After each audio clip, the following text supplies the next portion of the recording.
light in here. Okay, so we're going to mount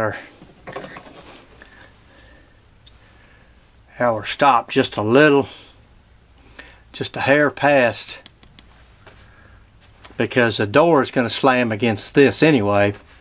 We just want enough to where we can actually, you can see there's a little bit of, there's these grooves in there that where this thing can be adjusted front to back.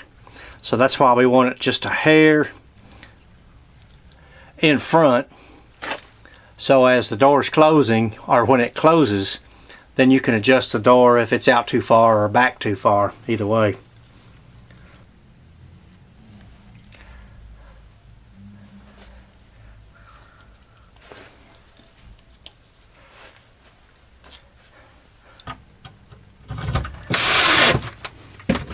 Okay, then we close our door, and then it's got these little things sticking out.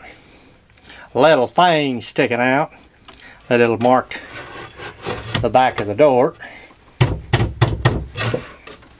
Put some graphite on there.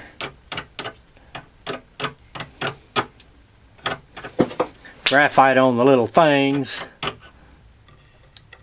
Line it up with our door. You can see there it is. There's one there. There's one there. There's one there. There's one there. You got to look pretty darn close to find them. First,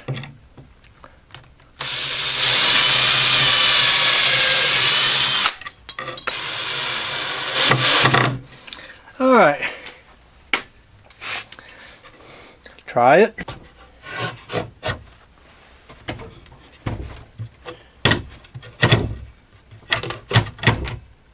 That's it. Okay, of course now we just put our other screw in there.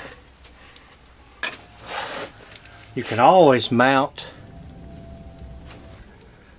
see, you would mount this block on the inside, but of course it would be down here at the bottom, but then you would mount your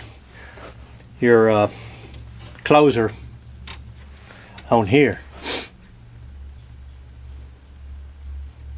So that's the other way if you needed to mount it over here for some reason, you know, whatever reason may be. But one thing you do want to do, you do want to pull your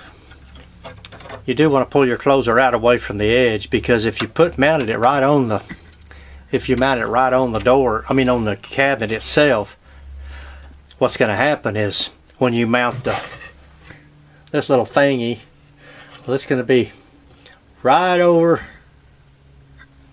It's going to be right over on the edge of the door, and the screws may come in here and then blow out the edge of the door. So you want it back enough to where you get plenty of meat on there. It pulls in enough to where it's flush with the stiles, and so that's it for that. And then we make sure we got all our screws and all the hinges when we get the door set. Alright, well, you can see how long that took. You can imagine doing cabinets all day long. I'm sure they had a couple of guys just doing hinges. They probably got fed up with it within a week, because that's a pretty tedious job. Okay, now let's use our other hinges. We're going to use some overlay hinges, and these are a heck of a lot easier to put on.